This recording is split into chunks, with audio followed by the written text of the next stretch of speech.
This is a love story. Yeah, so go get it. Maybe that gets overshadowed by the horrific act that put Marlene Bird in this wheelchair. But see her through Patrick Lavallee's eyes. Where's my keys there? You happy now? Yeah, I'm okay.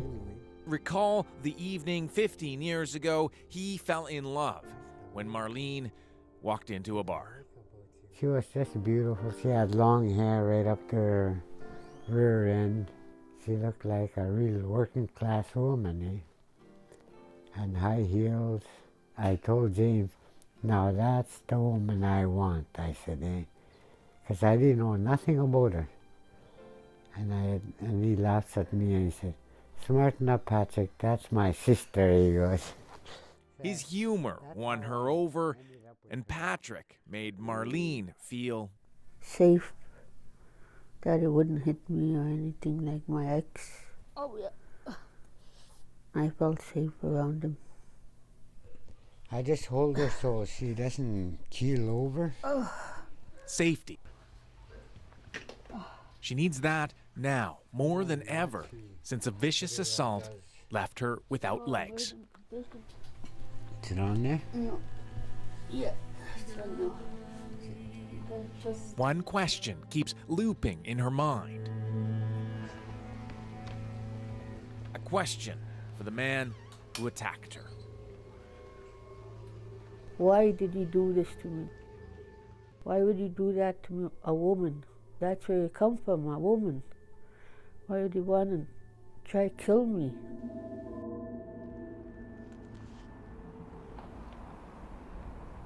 Prince Albert, Saskatchewan.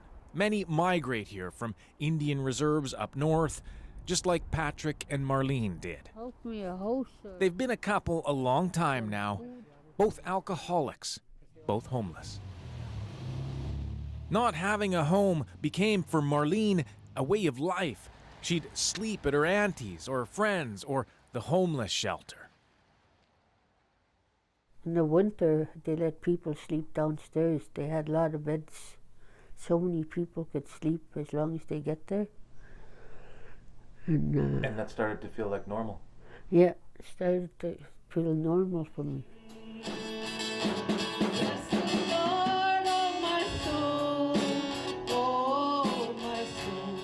To understand how homelessness became her norm, it helps to know Marlene's backstory, her memories of alcoholism and violence from long ago.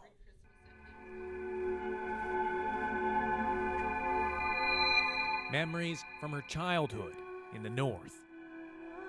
I remember playing with dolls, and they'd be inside drinking. When they started getting loud, that's when I knew Dad bought something again. I wonder what they like out of this. So I started drinking that wine, me and my little brother. She was taken away to residential school. When we were done the supper, I was still hungry, and I'd go behind the kitchen and steal some apples. But that one day I got caught from a worker, and she sent me to the room. Stay in your room, she told me. But I was hungry, I told her. Marlene was sexually abused there. Abuse continued into adulthood at the hands of a former partner. Just a little while after I met him, he started getting jealousy and started hitting me. Mom told me, you got hit again. I could see her black eyes from the side. She endured years of beatings, but what broke her, believing her eldest daughter had been abused, though her daughter has no memory of it. I took her to the police station, and they put her on the camera, and she was too scared. I was so upset that he didn't get caught, and I felt I was to blame. I was just abusing myself with drinking. They put my kids in a home because of my drinking.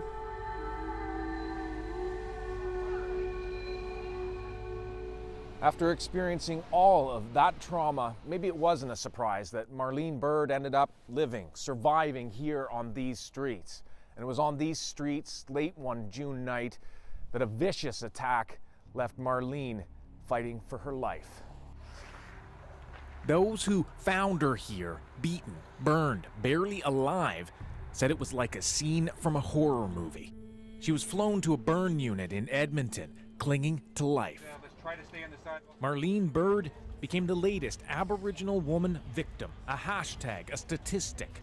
Demands intensified for police to find answers. By July, Marlene had emerged from her coma, face reconstructed, skin grafted, a double amputee, struggling with memories of the attack, memories clearer every day.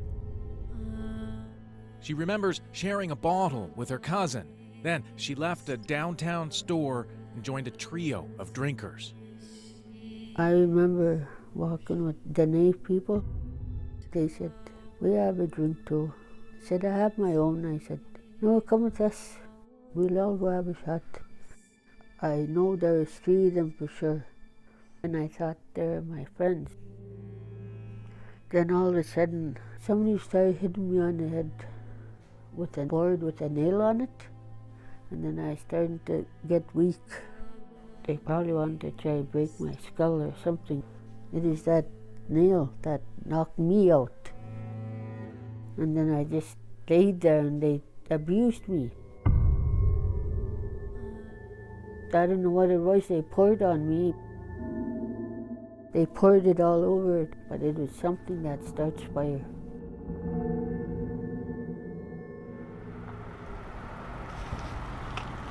One month after the attack, 29-year-old Leslie Black was charged with attempted murder and aggravated sexual assault. Black has yet to enter a plea. No allegations have been proven in court. Focus shifted to Marlene's well-being. Remarkably, she asked the court to lift a publication ban on her name. Over $30,000 was raised, put in a trust managed by a lawyer. Things were looking up. Marlene was moved to a Saskatoon hospital. Promises were made for aftercare.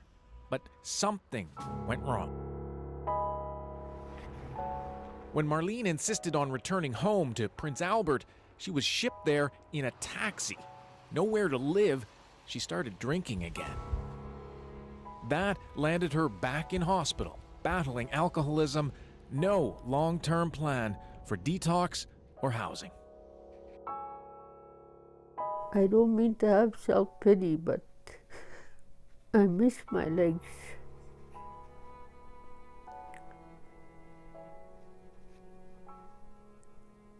And I hate depending on other people, but I have to now.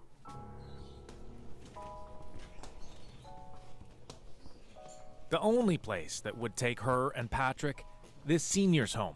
Soup, I told her. Rent is $5,800 per month, and they don't fit in here. Patrick would prefer to have a house away from the city at his First Nation. I want to live in Timber Bay. I'll tell you the reason why I want to live in Timber Bay. There's no liquor store there. Soon after Marlene's assault, Patrick took a huge step. He gave up alcohol. He's been sober now for months. If it wasn't for Marlene, I'll be still drinking. I'll be on the streets because I can't take care of Marlene and the bottle at the same time. That'd be hard. I can't carry her and carry the bottle on the other arm. I need 2 arms to hold her.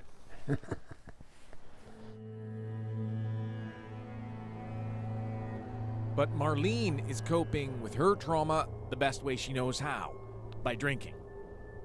But I'm depressed and hurt. And when I get depressed, you know what I do, eh? I went to the bottle. I went to the bottle. Just like I used to see Mom and Dad. What's your seats on? On a day when Patrick and Marlene plan to go downtown, Move this thing. her brother shows up unannounced. I want to get a ride from Rico. Okay, hang on to me, see. They're drinking, says Patrick, who's left to drive her scooter downtown. They eventually unload Marlene, leaving Patrick to come to her rescue. How come that's off? put it on right. How come James that's off? couldn't put it on. Her zipper gets stuck. Put it underneath. Sweet. I don't like it sticking. Sweet, you gotta... Can I lift myself up? Okay.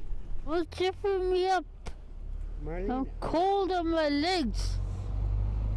you, There's a zipper here. I know you guys did something wrong.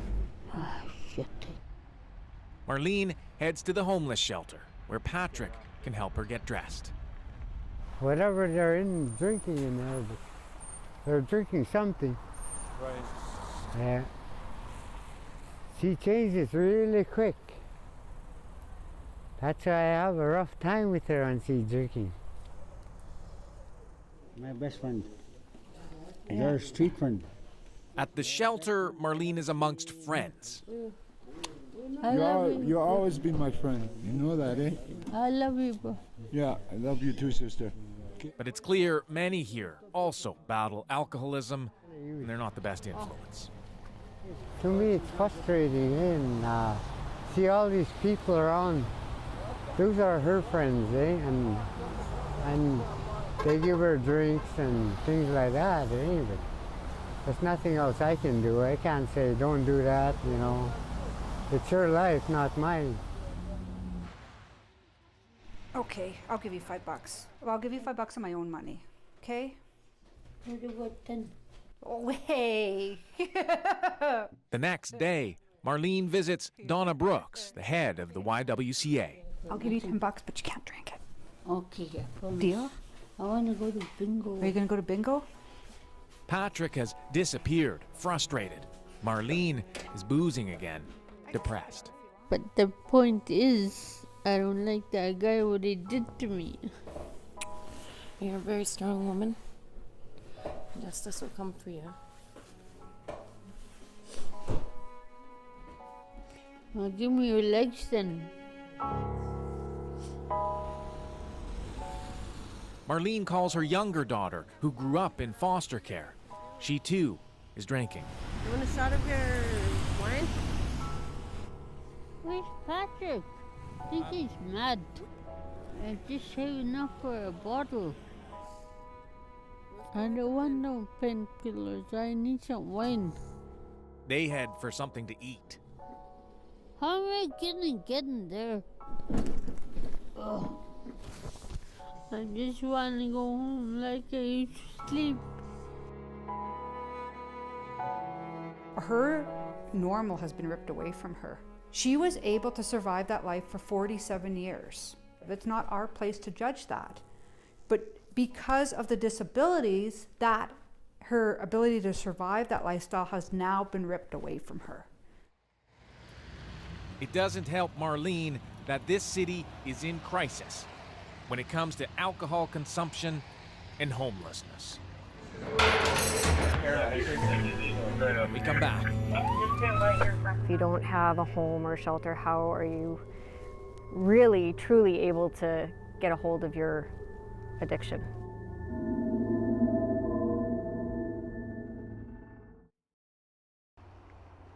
Prince Albert residents were shocked by the vicious attack on Marlene Bird, but her plight served a dire warning. This small prairie city faces big city problems. You end up in this. Constable Lisa Simonson's Friday night shift starts in the drunk tank. Bag, hat, shoes, hoodie. It's a routine charge. In 2013, Prince Albert police made over 3,100 arrests for public intoxication.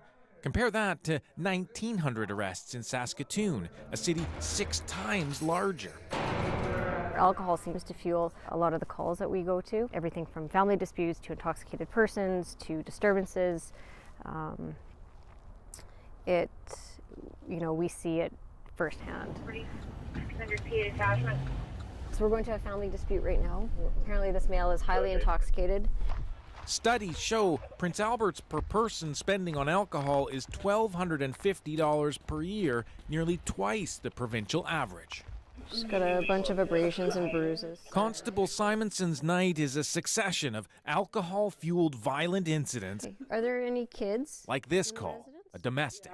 He always threatened 217. He always threatened to kill me and throw me in the river. Okay. We got the ambulance coming, okay?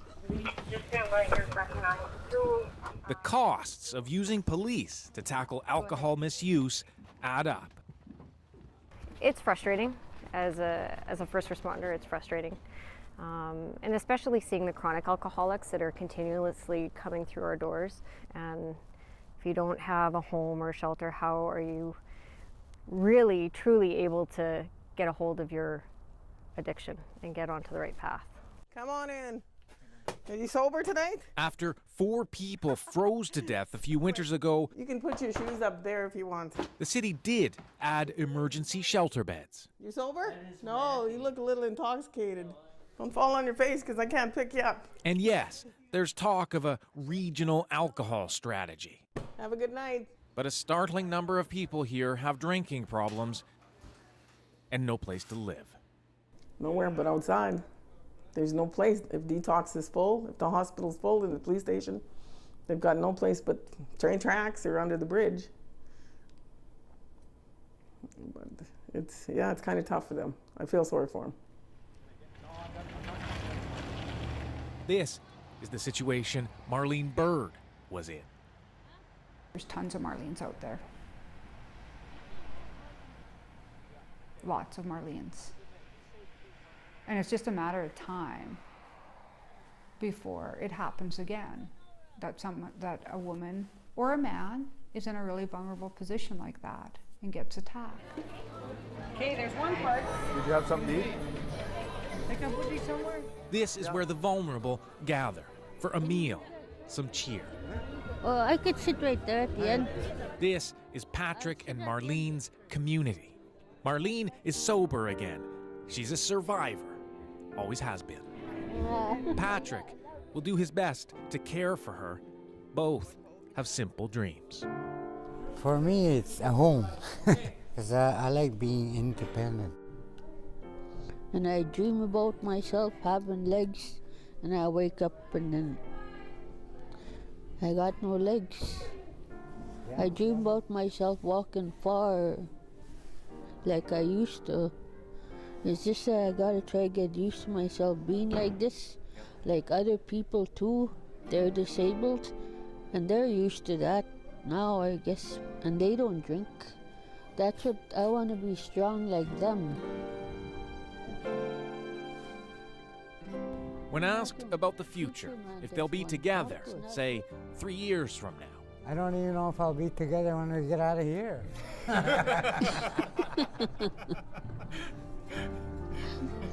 that I can't answer that. But right now, you know, I love being with her. I like taking care of her. this is Marlene's story. Just one story Rough trails. Oh. of so many Aboriginal women who experience violence in Canada. Give me a right. Patrick, they're probably taking a picture of you. Duncan McCue, CBC News, Prince Albert, Saskatchewan.